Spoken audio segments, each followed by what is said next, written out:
My parents missed my graduation for my sister's spa weekend. A year later, they begged me to help with her college send-off, so I booked her dream venue. And threw a party she wasn't invited to.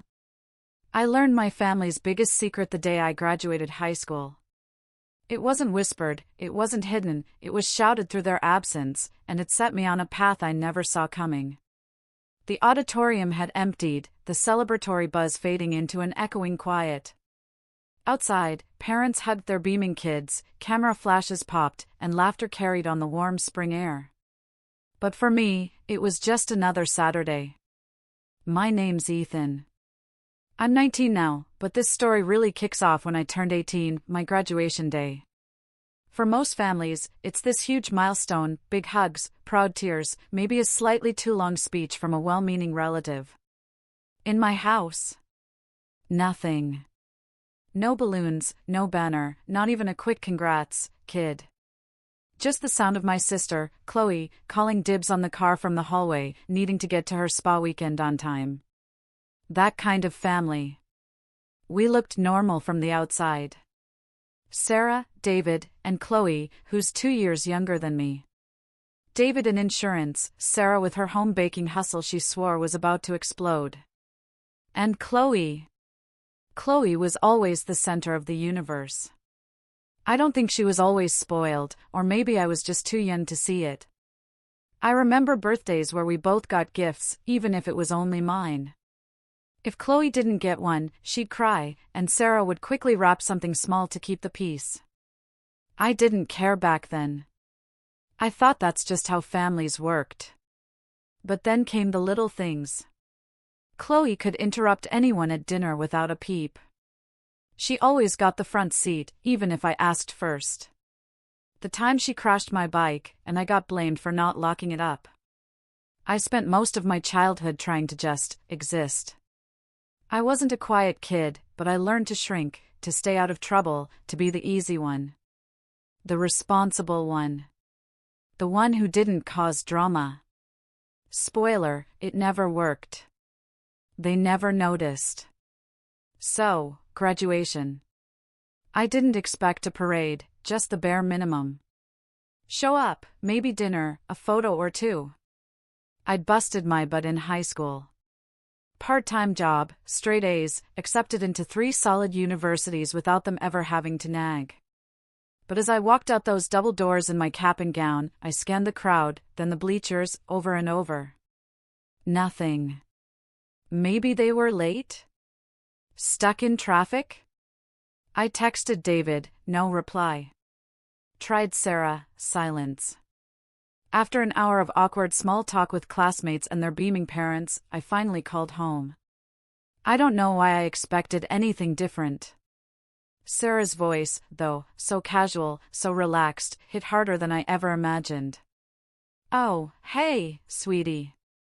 How was the ceremony? Where are you? I asked, my voice thin. I could hear a fountain trickling in the background. Oh, we're in Savannah, she chirped. We booked Chloe a spa weekend for her birthday. Her skin's been flaring up from stress, and well, you know how important it is for her to feel confident. I stood there, in the school parking lot, diploma in one hand, phone in the other, fighting back the lump in my throat. But, it's my graduation. A pause. Just a second or two, but long enough for me to hear her shuffle, maybe putting a mimosa down. Then, we didn't think it was a big deal. You're not even doing a speech or anything, right? I didn't answer. I just hung up. I wasn't angry yet. I was numb. It felt like all the oxygen had been vacuumed out of my world. I sank onto the curb, watching my classmates soak in their parents' pride. My own family prioritized exfoliation and aromatherapy over one of the biggest days of my life.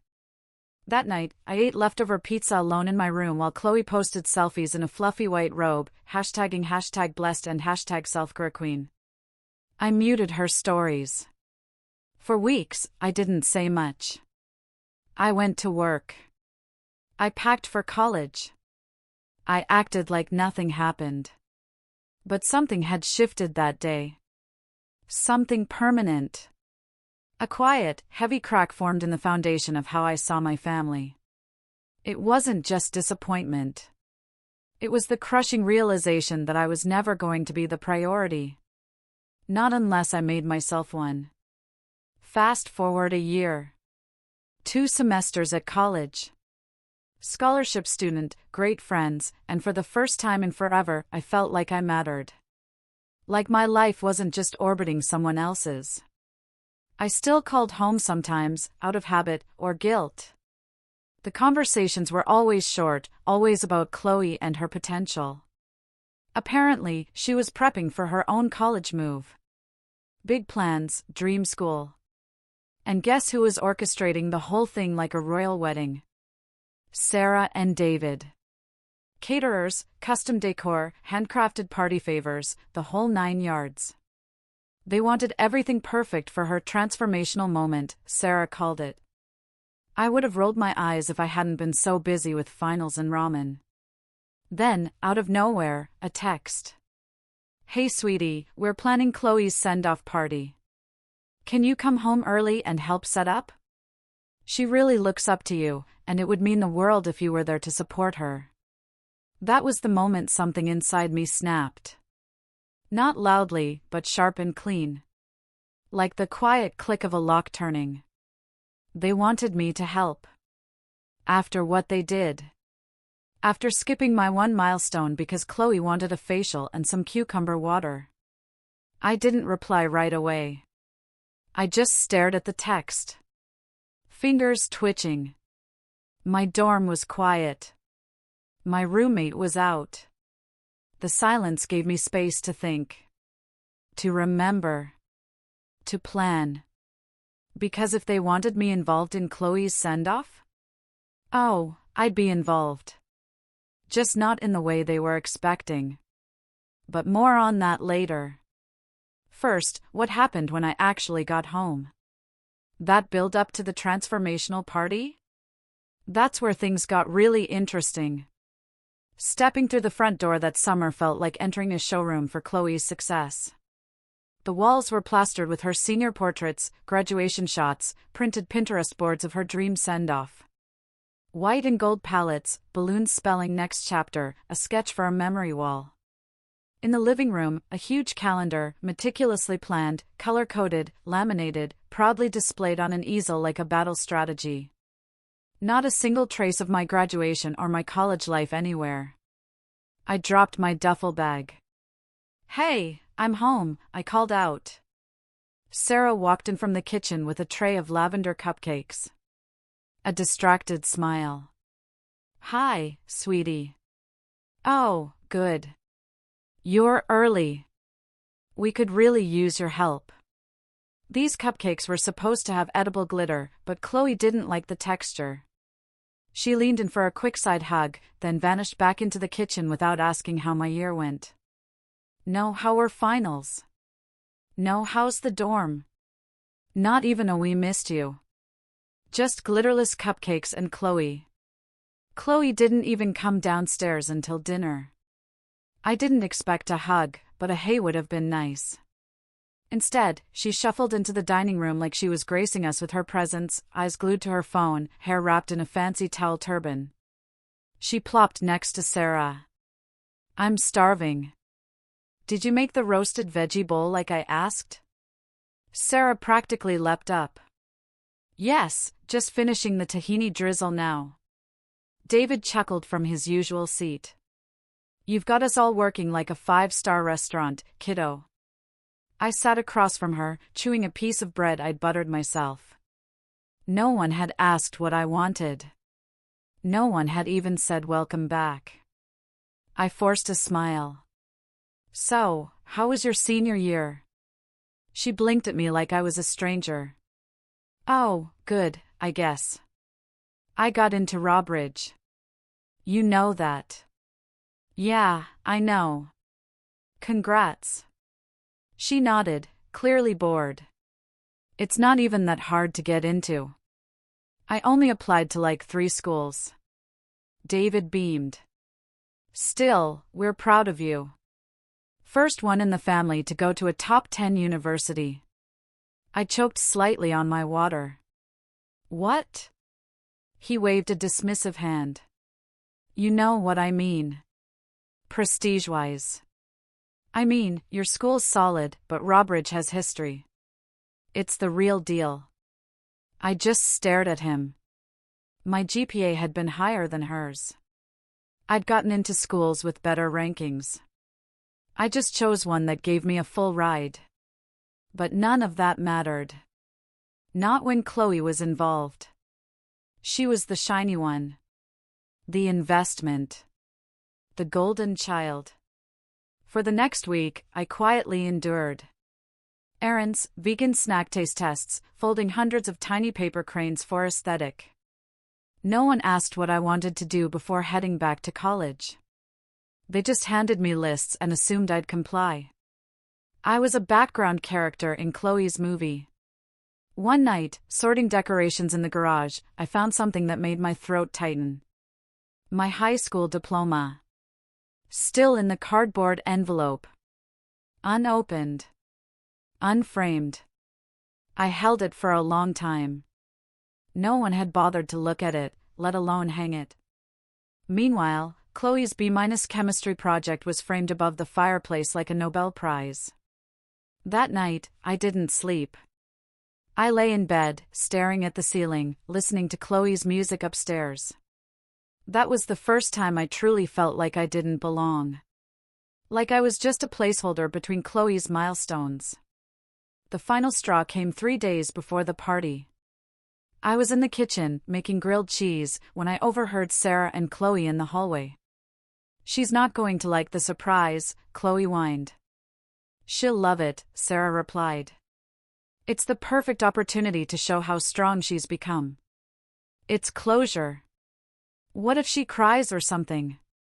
I don't want drama at my party. She'll be fine. It's not about her anyway. I stayed frozen by the stove, ears burning. When they left, I snuck into the living room and checked the master event list. Saturday, 4 p.m. Special tribute. No details. Just a gold star. I had a sick feeling. The next day, I got my answer. David pulled me aside while I was stringing lights around the backyard pergola. Hey, Ethan, can I ask you for a favor? I nodded. Sure. We want you to do a little speech during the tribute. Nothing big, just a few words about Chloe. You know, something sweet. Make it emotional. My stomach dropped.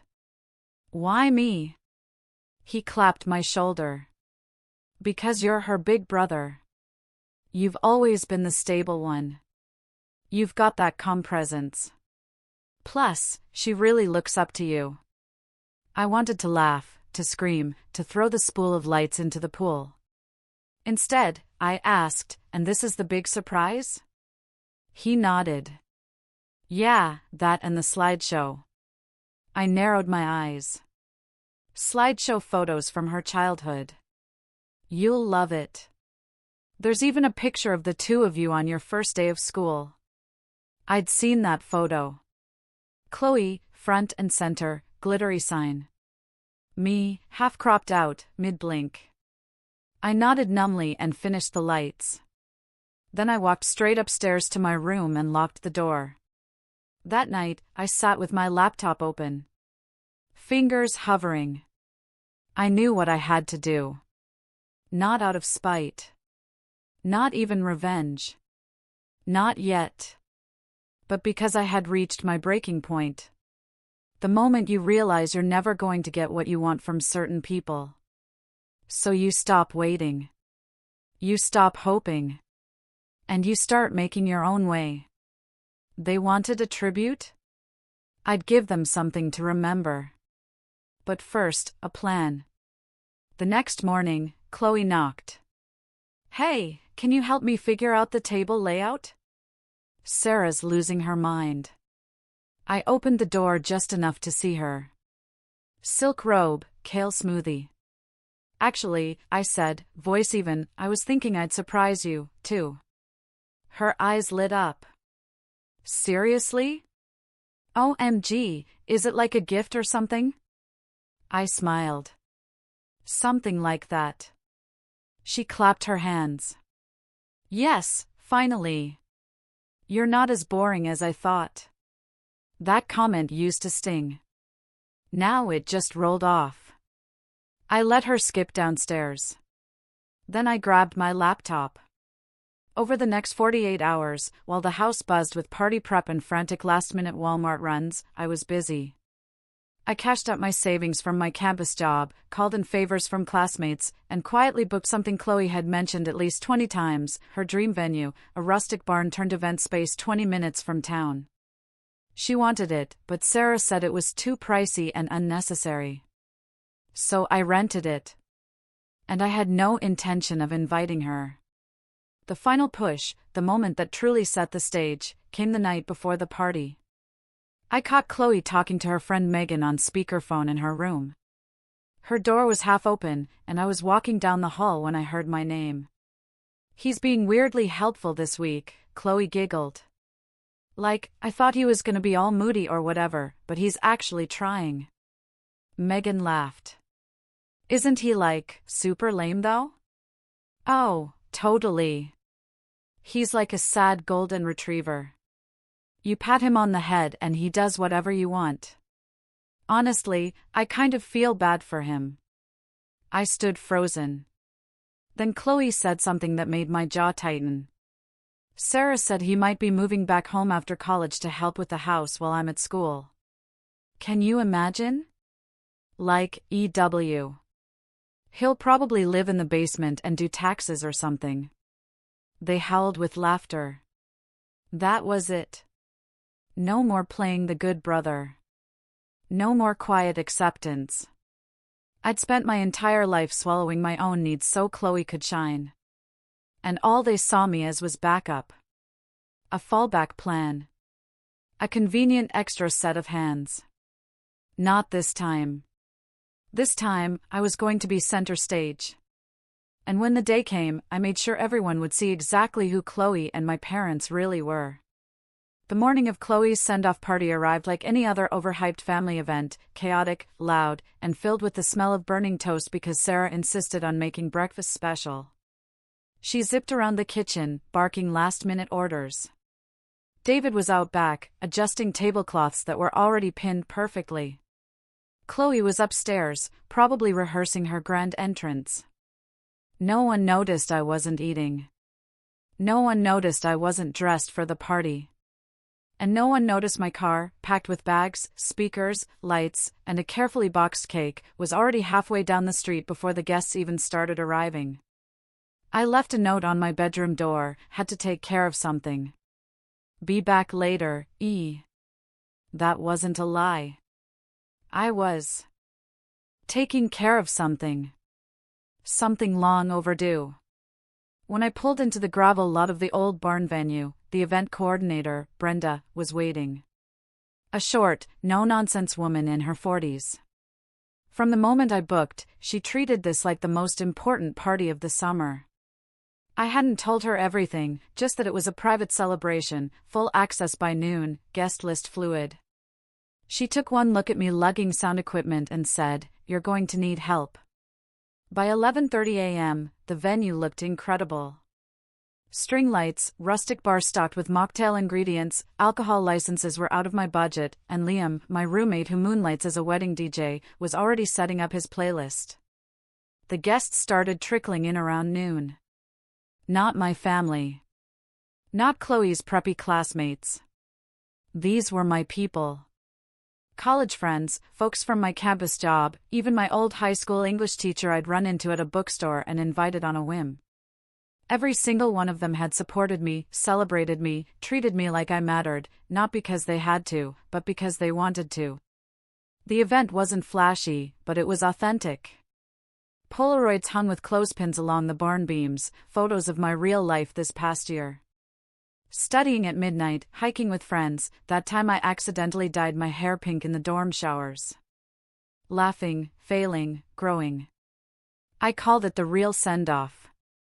It was meant to be symbolic, a way to close the chapter on the version of myself who bent over backward for people who never saw me as more than a convenient footnote.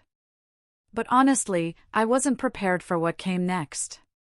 Back home, things were unraveling. First confusion, then panic. I later found out that around 1 p.m., Sarah called me.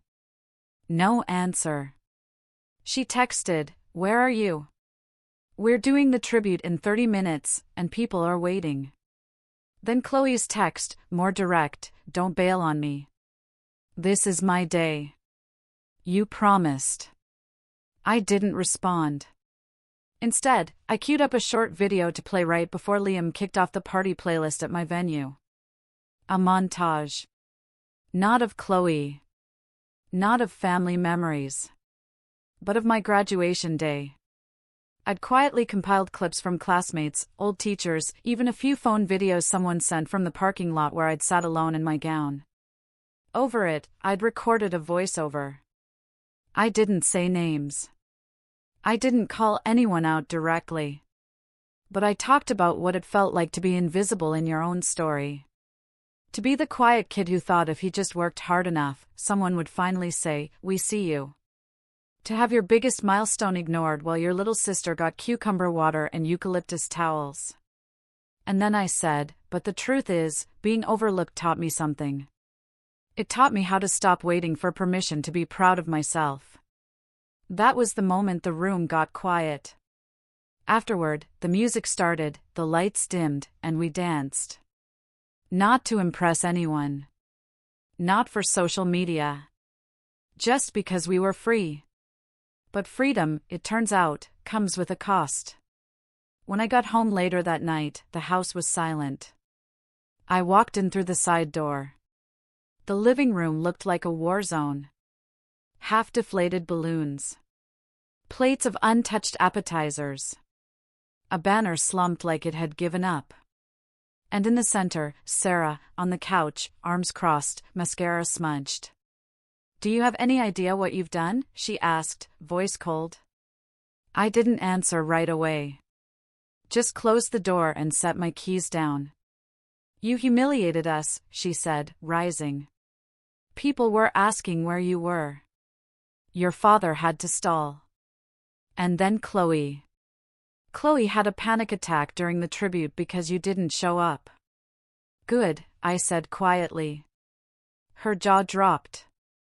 "Excuse me?" She deserved to feel what I felt a year ago. "You're being cruel." "No," I said, stepping forward. "I'm being honest. You didn't come to my graduation. You left me standing alone in a parking lot so Chloe could get a mud wrap and some lemon water. And now you want me to dance around her party like it didn't happen?" She needed that weekend. She was under stress. So was I. I was graduating, Sarah. And none of you cared. Not even a picture frame. Nothing. She stared at me like she didn't recognize me. Maybe she didn't. Maybe I was changing too fast. Then David came downstairs. He looked tired, deflated. "I saw your little video," he said. "Real nice. Playing the victim." "It wasn't about you," I said. "It was about me. And how I had to become my own support system." Chloe didn't show her face that night. I assumed she was upstairs stewing. The next morning, I left before sunrise. That should have been the end of it. But life doesn't let you cut ties that easily, especially not with family. The fallout came fast. Chloe posted a long Instagram story calling me toxic and jealous, claiming I ruined her special day and turned her friends against her. Sarah backed her up with passive-aggressive Facebook posts about ungrateful children who forget who raised them. Even some relatives chimed in, telling me I'd gone too far. I ignored it all. Not out of spite, but because I was done defending myself to people who never listened. I threw myself into college, picked up more hours at work, got promoted to student lead, even started tutoring to save up. Every dollar I earned was mine. Every late night, every essay, every shift, it all belonged to me. No more invisible victories. But the emotional weight took longer to shed. There were nights I still wondered if I'd gone too far. If maybe I was the bad guy. That guilt they'd always been so good at planting, it lingered like smoke in a sweater. One night, months later, on a bench outside the campus library, my phone buzzed. A text from Brenda, the venue coordinator. "Hey, just wanted to let you know we've gotten 3 booking requests from people who said they saw your party and love the vibe. One even asked if you'd be willing to help plan theirs. You have a gift, Ethan." I stared at the screen, stunned. A gift? I'd never been called that. The next day, I printed flyers. "Need help planning an event? Let's talk." And just like that, something started. Small at first, birthdays, graduation dinners, open mics. But each one felt like a step forward. Reclaiming something. Not just my time, but my worth. For the first time, people came to me not because they needed something, but because they saw what I could do. Because they believed in me. Because I believed in me. But even as I rebuilt my confidence, the shadow of my family never fully went away. Especially not Chloe. She didn't just move on. She planned to come back. And when it came, she made sure I couldn't ignore it. What she did next wasn't just petty. It was calculated, cruel, and it almost cost me everything. It started with an email. 3 weeks into the fall semester, juggling midterms and a growing side hustle as a student event planner, I saw her name in my inbox, Chloe Maddox. Subject line, "Hey waving hand." My stomach tensed before I even clicked. I hadn't heard from her directly since the party fallout. Every interaction since was filtered through our parents or social media. I'd unfollowed her, muted Sarah and David, tried to build distance. But there it was. Her digital olive branch. The message was surprisingly short.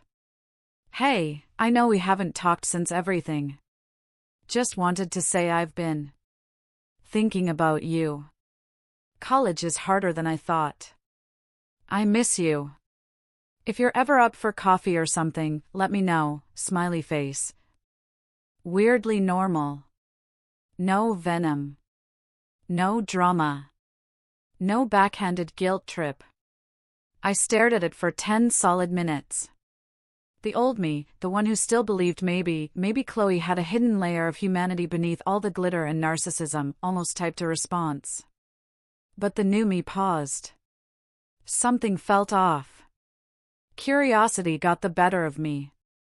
I didn't reply, but I did some digging. I still had mutuals who followed her. While I couldn't see her posts, I saw what others tagged her in. And that's when I found it. A selfie at some high-end restaurant with the caption, "Meeting up with my big bro trying to rebuild." Smiling face with smiling eyes, #family first. Timestamp, 12 minutes after she sent me the email. My blood ran cold. She never actually wanted to reconnect. She just needed the image of reconciliation.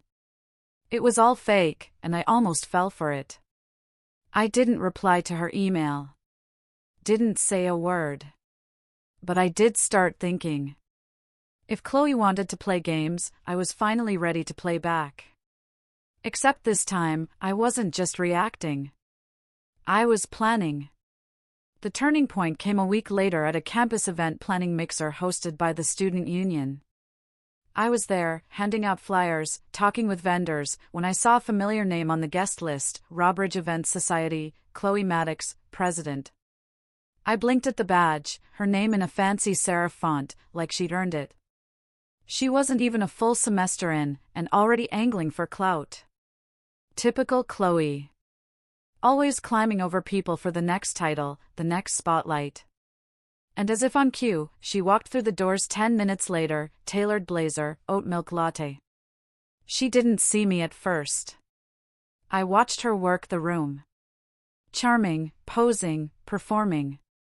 She talked to a catering guy I'd worked with, laughed with 2 girls from a decorating team, even tried to pitch herself as an event strategist to a student group that already had one. And then she saw me.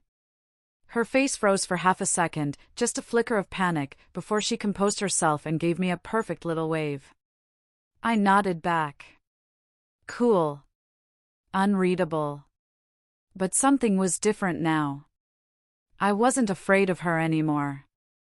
Over the next month, I learned everything about the Robridge Events Society. More of a name than a real organization. No budget, no real events. But ambitious. Their goal, to co-host the school's annual Winter Gala. A massive fundraiser attended by faculty, alumni, local business leaders. A huge deal. The kind of event that could launch careers. And Chloe had made it clear on social media she wanted to be the face of it. That's when it clicked. I wouldn't just go after her emotionally. That was her playground. Manipulation, guilt, gaslighting. No. If I wanted to hit her where it hurt, I had to target her brand. Her image. So I started planning. Step 1, reach out to the gala committee directly, through my campus work. I'd collaborated with a few of them, especially Maya, a grad student managing logistics for the business school. I casually brought up the gala during one of our weekly meetings. Still looking for co-hosts or partners? Technically, yes, she said. We have 2 groups in the running. The Event Society, which is new but loud. And your team? My team? She smiled. You don't even realize you've built one, do you? You've done more real events than any of the others. Student showcases, charity dinners, even that off-campus open mic. I played it cool, but inside I was buzzing. Step 2, gather allies. Liam. Brenda from the barn. Even a catering student who owed me a favor. We built a quick proposal. Simple, elegant, grounded in actual experience. No fluff. No fake credentials. Just proof. Step 3, wait for Chloe to sabotage herself. Which, true to form, she did beautifully. A week before the committee's final decision, Maya called. Hey, weird question, she said. Did you hear about the venue drama? I blinked. What venue drama? Apparently, Chloe had tried to reserve a local vineyard for the gala without securing a contract. She'd send out digital mock-ups of the location, her name plastered on every invitation, curated by Chloe Maddox. She'd even promised custom wine-tasting menus to the alumni network. The problem? The vineyard owner never agreed to host. He'd had one phone call with her, said he'd consider it, then went on vacation. Chloe never waited for confirmation. She just assumed her charm would seal the deal. When the owner got back and saw what she'd done, he pulled the plug. People are furious, Maya said. She's trying to downplay it, but some donors are threatening to pull out if she's involved. I almost laughed, but I didn't. This wasn't the moment to celebrate. This was the moment to strike. That weekend, I finalized my presentation. Clean visuals. Real photos from past events. Budget spreadsheets. Backup venue options.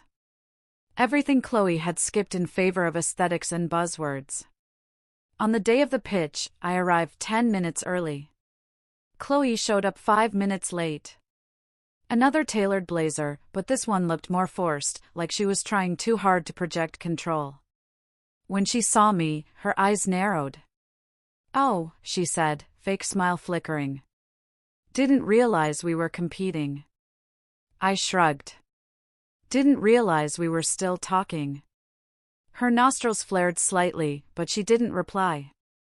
She sat 2 chairs away and crossed her legs like she was on Shark Tank. The committee heard my pitch first. It was smooth. I talked about accessibility, cost-effectiveness, community partnerships. I showed them real testimonials. Maya smiled through the entire thing. When I finished, a pause, then quiet applause. Then Chloe stood. She launched into a wordy, buzz-heavy monologue about elevated atmospheres and emotional brand synergy. She showed slides of the vineyard that was no longer available. When someone asked about the backup venue, she hesitated. "Oh, we're still in talks." They weren't. I knew that. Everyone did. Afterward, we waited in the hallway while the committee voted. Chloe turned to me. "You think you're clever, don't you?" she hissed.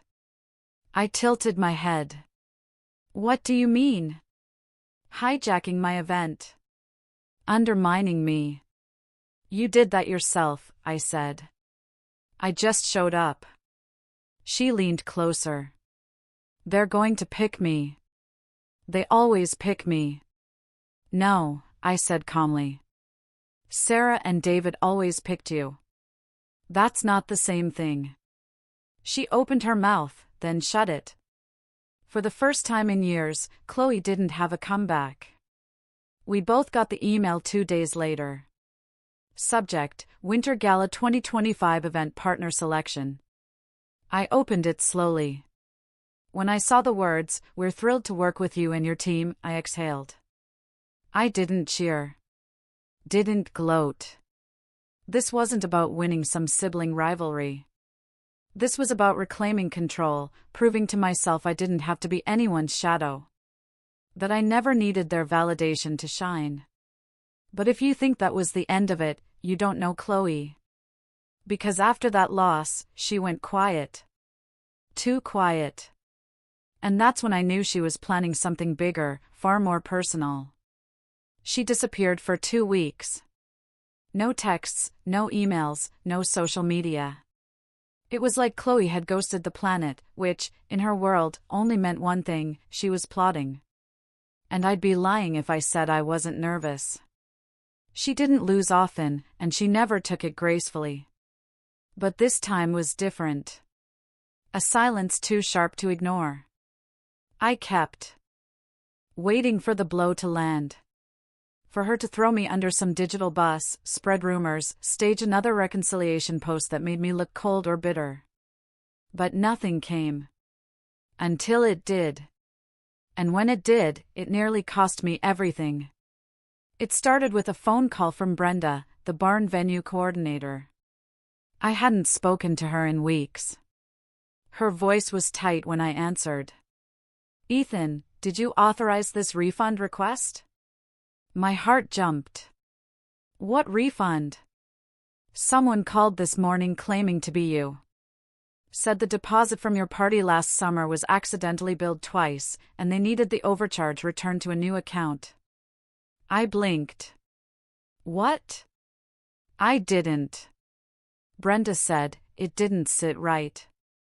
The guy sounded rehearsed, too pushy, and he couldn't confirm your last payment method. But he gave your full name, and he said he had permission to act on your behalf." I sat down hard. "Did they give you a name?" I asked. She hesitated. "No, just said they were your assistant." I thanked her, hung up, and sat there numb. I knew exactly what this was. This was Chloe's revenge. Not with fire or drama or chaos. But something quieter. Smarter. Scarier.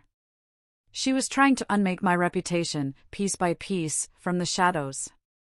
Discredit me with vendors. Undermine my work. Whisper about my dishonesty just enough to leave a stain that would spread. If Brenda hadn't trusted me, it might have worked. But I wasn't going to let her win. Not this time. I started pulling strings.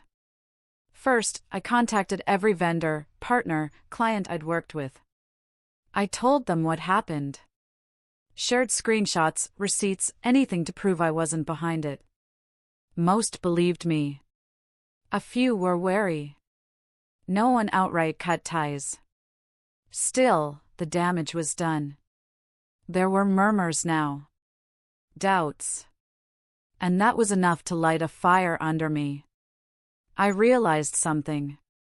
I'd spent so much time building my own path, proving I didn't need validation, that I forgot how powerful it is to expose people on their own terms. So I started digging. Not to retaliate, not yet. But to understand. To track the roots of what Chloe had become and find the one thread I could pull that would unravel everything. And eventually, I found it. It came from a freshman named Haley. We met during a student-run event where she volunteered as a photographer. Sweet kid, nervous energy, always carrying a massive Canon camera. We grabbed coffee afterward to talk photos for the gala. Halfway through, she blurted, "You're Chloe's brother, right?" My stomach tightened. "Yeah, why?" Her eyes went wide. "Oh, I didn't mean anything. She's kind of a big deal around our dorm." I forced a smile. "Yeah, I know. She told everyone you tried to sabotage her last year. Said you used her name to book a fake venue and then blamed her when it fell through." That stopped me cold. "What?" Haley winced. "Sorry, I shouldn't have said anything. It just seemed weird." I leaned forward. "Did she say that to you directly?" She hesitated. "Not me. But she told Zoe. And Zoe runs the student blog." I blinked. "The blog? The one that posted a leadership spotlight on Chloe a few weeks back?" I remembered the headline, "Young Visionary to Watch, How Chloe Maddox is Redefining Campus Events." It hadn't even mentioned the venue debacle. I thanked Haley and walked back to my apartment with one thought echoing, she's rewriting the story. She wasn't just smearing me. She was polishing herself, editing out the failures, reframing the mess-ups, turning every loss into a misunderstood moment of genius. And worst of all, people were believing it. But what Chloe didn't understand was that the more you twist a story, the more fragile it becomes. Because eventually, someone starts asking questions. And I was about to make sure they did. I made a video. Not for social media. Not for my friends. For the gala committee. I compiled timelines, screenshots, voicemails, even the assistant call Brenda had recorded for her own protection. I didn't dramatize it. I didn't attack. I just laid it out calmly, cleanly, like a prosecutor before a jury. Then I sent it privately to Maya and the rest of the leadership board with a short message, "This isn't about revenge. It's about protecting the gala. I trust you to make the right decision." And then I waited. I didn't have to wait long. 2 days later, an official email, "The committee has decided to remove all association with the Robridge Events Society from gala planning efforts, effective immediately." And then, a separate message, a text from Maya, "We saw everything. Thank you for being honest. You've got our full support." I exhaled for what felt like the first time in months. But it wasn't over. Not until Chloe knew she couldn't touch me anymore. The final act came by accident. Or maybe fate. A week later, I was back at Brenda's venue, helping prep for a small winter wedding, when I saw her again. Chloe. Standing outside in the gravel lot, arms folded, talking to someone on the phone in a sharp, agitated whisper. I ducked behind a parked catering van and listened. "I had the gala," she was saying. "I had the narrative, and now everyone's acting like he's some underdog savior. No, I don't know how he pulled this off. It doesn't matter. I'll find something else." Another headline. Then she laughed bitterly. "He thinks he's better than me now. Just wait. He's not done paying for that party." My jaw clenched. She hadn't learned a thing. So I stepped out. She froze mid-call. Her eyes widened, and for once, she didn't say a word. Just lowered the phone slowly like a caught thief. "Looking for another venue?" I asked, calm. Silence. "You know," I continued. You could have just apologized. Nothing. And if you ever want to try again, like, really try, maybe start by telling the truth. She stared at me, then scoffed. Don't act like you're some hero, Ethan. You just got lucky. No, I said, taking a step closer. I just stopped playing by your rules. And then I turned around and walked inside. I didn't look back. The gala was a success. Clean, elegant, packed with students and donors. We raised twice the expected goal, and 2 local companies reached out afterward, asking to collaborate. My name wasn't on any banners, but I didn't need it to be. When I stood at the back of the ballroom, watching people laugh and dance under the lights I'd hung, sipping drinks I'd coordinated, enjoying a night I'd built from the ground up, I didn't feel invisible. I felt seen. Not by them. By me. And that's all I ever needed. That night, as the last song played and the crowd thinned out, Maya clinked her glass next to mine. What now? You've basically run this place. I smiled. Now, I said, now I build something that lasts. Because I wasn't just the forgotten son anymore. I was the one who made them remember. And this time, I wasn't fading into the background, ever. Was I wrong to expose her like that?